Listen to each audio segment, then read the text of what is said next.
Bonjour et bienvenue dans notre émission C'est possible. Aujourd'hui, nous allons aborder des points fondamentaux de la vie chrétienne. On va parler de foi, mais aussi on va parler d'adversité. Et le titre, c'est Garder la foi dans l'adversité.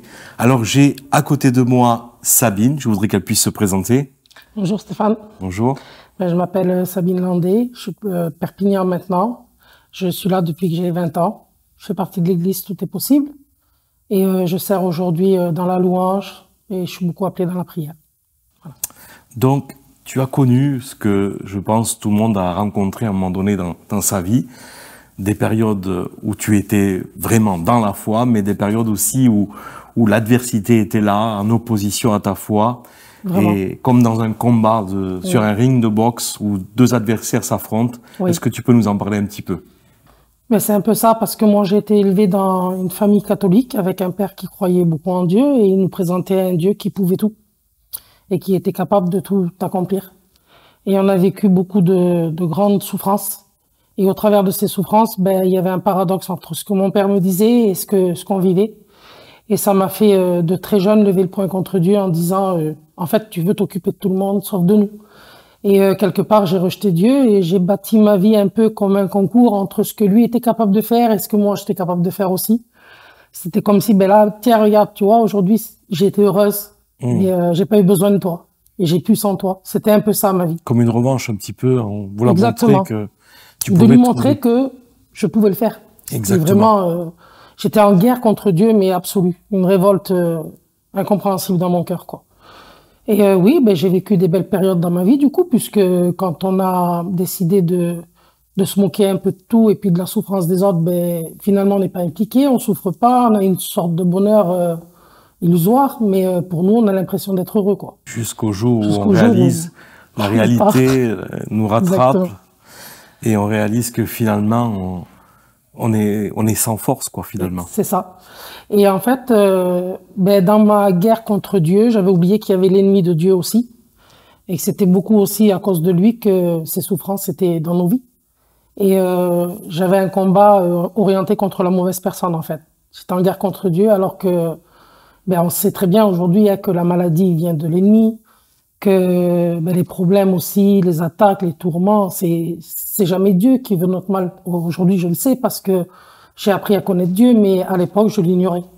Donc, en fait, aujourd'hui, bien sûr, tu es chrétienne, tu as compris vraiment le cœur de Dieu. Oui. Mais ce que j'entends dans ce que tu nous dis, c'est que malgré ce comportement, cette attitude de révolte que tu as eue envers Dieu, il semblerait que Dieu ne t'en ait pas tenu rigueur. Non, il a été bon tout le temps. Tu as pu t'approcher de lui et tu as reçu de sa part la totale acceptation de son amour. Et c'est par son amour qu'il m'a gagné aussi, parce que au travers de ma rébellion, j'ai passé plusieurs fois à côté de la mort et sa main était sur moi. Il n'a pas permis que ni moi ni mes enfants fassent le pas fatal, comme c'est écrit.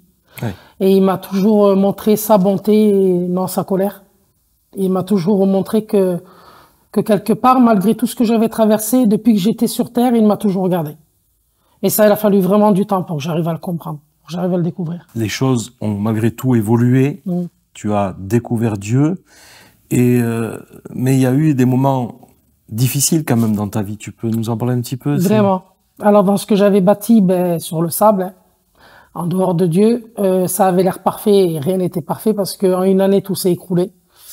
J'ai eu mon fils qui est né, qui est tombé malade, qui avait des troubles autistiques sévères, troubles du comportement, et c'était un enfant, moi il parle toujours pas aujourd'hui, il a 23 ans. Cette année-là, j'ai attendu un autre fils alors que je savais pas, et les médecins me disaient qu'il aurait quelque chose, qu'il risquait d'avoir la trisomie, qu'il fallait pas que je le garde. Donc ça a été une année catastrophique.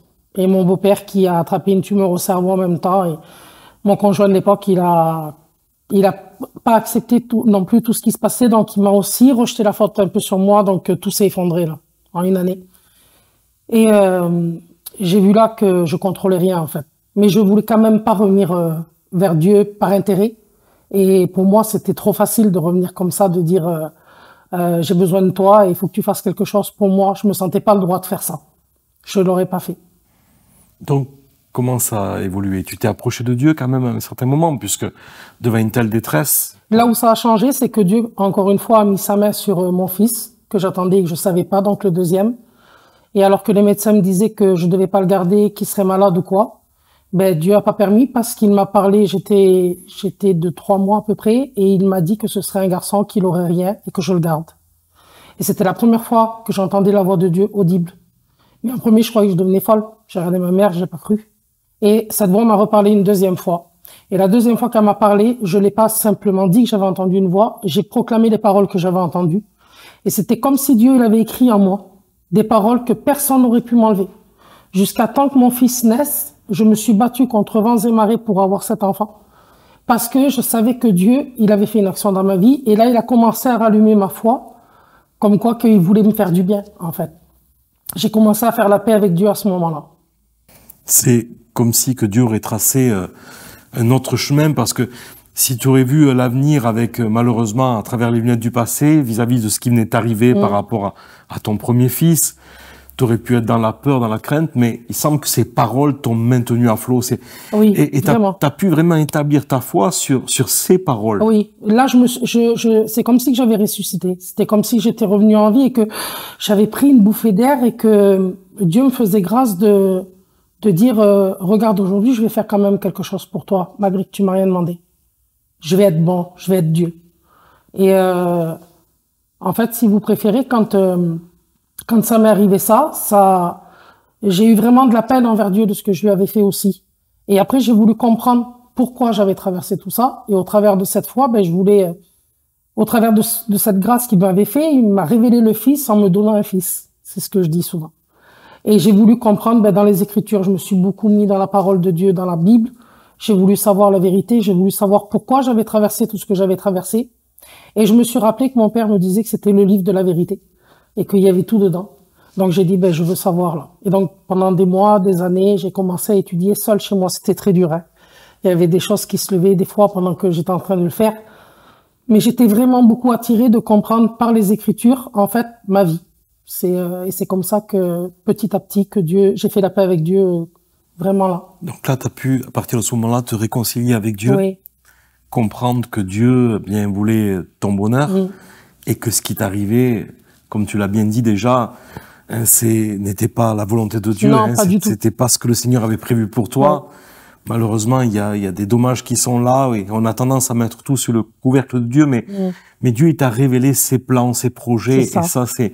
Alors, il y a quelque chose, parce que, où on a du mal souvent à percer, c'est que, dès que Dieu nous parle, on réalise, et puis toi, tu as reçu quand même déjà depuis ton enfance, par ton père, l'existence d'un Dieu qui pouvait tout. Mais souvent, on est confondu, on est partagé devant un dilemme entre les possibilités de Dieu et la volonté de Dieu. C'est ça, c'est exactement ça. Moi, j'avais l'impression qu'il faisait du bien à tout le monde, sauf à nous, puisqu'il était capable de tout faire. Et en fait, pour Marlon, comme il était malade, ben, ça s'empirait à côté de plus en plus, de plus en plus.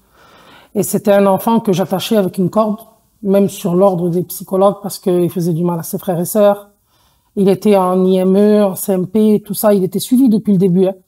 Mais il s'enfuyait la nuit, donc je pouvais pas dormir la nuit. Il fallait que je le surveille jour et nuit. Il restait des nuits, 3, 4 nuits sans dormir. C'était un enfer sur terre, mais véritablement. Et j'avais aucun projet, du coup, j'arrivais pas à me projeter dans quoi que ce soit. Donc l'espérance, j'en avais plus. De vivre une autre vie, c'était tellement grand, c'était tellement gros, tellement contraignant que pour moi, ben, ça changerait plus. Et quelque part, c'était la somme de ma rébellion de quand j'étais jeune. Pour moi, c'était mérité ce que je vivais. Tu pensais que c'était les conséquces de tes actes passés. Voilà. Exactement. Alors, bien entendu, aujourd'hui, Dieu t'a éclairé. Tous ces mensonges sont tombés et tu as compris que Dieu t'aimait et qu'il voulait surtout pas te punir ou te faire endurer des choses à cause d'avoir eu certaines pensées dans le passé, quoi. Alors, aujourd'hui, et c'est là le point important, c'est comment tu le vis aujourd'hui, après tout cet épisode-là où il y a eu tous ces combats, ce mélange et cette lutte entre le doute et la foi. Aujourd'hui, maintenant que tu as compris qui était Jésus, comment tu affrontes les choses? Aujourd'hui, comment je le vis? Je vis dans la plénitude absolue, parce que même si des fois il se passe des choses Ça me fait rire parce que je sais que j'ai la victoire en Jésus, déjà. Je sais que Dieu m'aime, que c'est un Dieu d'amour qu'on a. Je suis son enfant. Je sais qu'il a prévu tant de merveilles pour moi. Et quand je vois la terre, toujours j'ai cette pensée que la chose que je préfère sur terre, j'imagine le royaume souvent, de ce qu'il a préparé pour nous. Et ça me fait penser un peu au jardin au départ, de toutes les choses, les merveilles qui étaient là pour nous aussi, qui nous ont été enlevées à cause du péché. Mais je sais à quel point aujourd'hui le Seigneur nous aime et justement d'élargir l'espace de notre temps, vraiment pour qu'il puisse accomplir tout ce qu'il a choisi de nous donner. Parce que souvent, c'est nous qu'on freine. C'est nous qu'on n'arrive pas à croire. C'est trop merveilleux. C'est tellement glorieux que dans la conception humaine, avec les limites que la Terre nous met, on a du mal à comprendre. Et par exemple, moi, la maladie de mon fils, il n'y a aucun docteur qui peut le soigner aujourd'hui. Il donne des traitements pour le calmer un peu, pour l'apaiser, pour qu'il dorme un peu. Mais même quand on le met dans une école, dans une IME, nous le disent, c'est du gardiennage. Il n'y a pas d'espérance de guérison.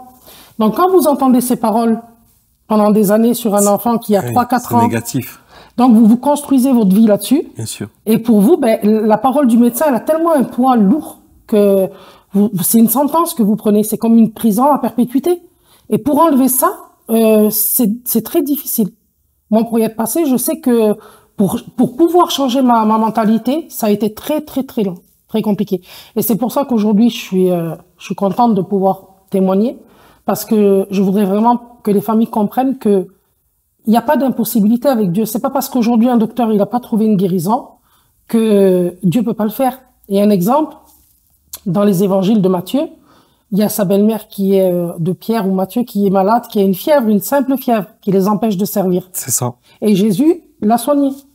Mais aujourd'hui, on peut soigner une fièvre. Aujourd'hui, on peut soigner une bronchite. Donc, on n'a pas dans notre esprit l'impossibilité de guérir d'une bronchite. Donc, on va guérir. Mais à l'époque, c'était impossible. Et Jésus l'a fait. Donc aujourd'hui, il y a des maladies encore que les médecins n'ont pas de réponse, mais c'est pas parce que les médecins n'ont pas de réponse que Dieu n'en a pas, que Dieu ne peut pas guérir. Et ça, c'est cette mentalité-là qu'il faut qu'on change de la terre pour adopter la mentalité du royaume. Amen. C'est exactement ça. Sabine, tu l'as très très bien traduit. On veut vraiment avoir une foi qui est bâtie sur les possibilités de Dieu et non sur notre entendement, non sur nos raisonnements ou notre intelligence. En tout cas, je vois qu'il y a eu vraiment une évolution remarquable dans la foi, dans ta vie. On va pas dire qu'il n'y a plus de problèmes, il y a encore des problèmes, mais tu ne les vis plus de la même manière. Non. Tu les affrontes avec la foi, parce que tu as compris que la foi était capable d'avoir le dernier mot face à l'adversité. Alors, quel conseil tu pourrais donner à nos éditeurs aujourd'hui pour arriver à une conclusion? Qu'est-ce que tu pourrais leur dire au moment même où ils sont peut-être face à une difficulté? En fait, le plus dur qu'a été pour moi, ça a été de lâcher prise de ma façon de penser de la terre, des convictions qu'on nous met dans la tête depuis qu'on est enfant, et de nos limites. Mais en fait, j'ai découvert la foi. La foi, c'est véritablement croire avant de voir l'évolution de quelque chose. Et c'est compliqué à faire, ça, je le sais. Mais si vous vous donnez la peine de le faire, vous verrez qu'il y aura du résultat. Moi, par exemple, la première fois que j'ai commencé à aller dans des assemblées, des femmes m'ont dit, on viendra chez toi, on passera un moment de prière. Et j'ai dit, mais c'est impossible avec Marlon, je peux pas recevoir personne. Et cette femme, elle m'a répondu quelque chose que jamais de ma vie j'oublierai. Elle m'a dit, si tu le fais pas une première fois, tu ne pourras jamais devenir libre. Et je l'ai fait, et la soirée s'est passée très bien. Et ça a été un exemple de dire, d'enclencher ma foi, et de pas attendre que les événements changent pour croire, mais de croire pour que les événements changent. Et je vous invite vraiment à placer votre confiance en Dieu et de comprendre que Dieu est amour et rien d'autre. Que Dieu vous bénisse. Merci Sabine. Merci à nos auditeurs qui ont pris le temps d'écouter des messages, mais qui sont aussi tellement authentiques, qui reflètent la réalité que nous vivons au quotidien. On est constamment devant des difficultés. D'ailleurs, dans la Bible, il y a un texte où il nous est dit de croire et de rester dans la foi et de parler à la montagne qui se présente comme étant le problème, ce qui veut venir barrer notre route. Et si nous le croyons dans notre cœur, alors nous le verrons s'accomplir. La Bible déclare en ces mots. Donc, je vous invite à prendre le temps de bâtir votre vie sur ce que la parole de Dieu vous proclame, sur ce que la parole de Dieu vous promet, et non sur ce que vous pouvez ressentir. À très bientôt pour une prochaine émission où tout est possible en Jésus.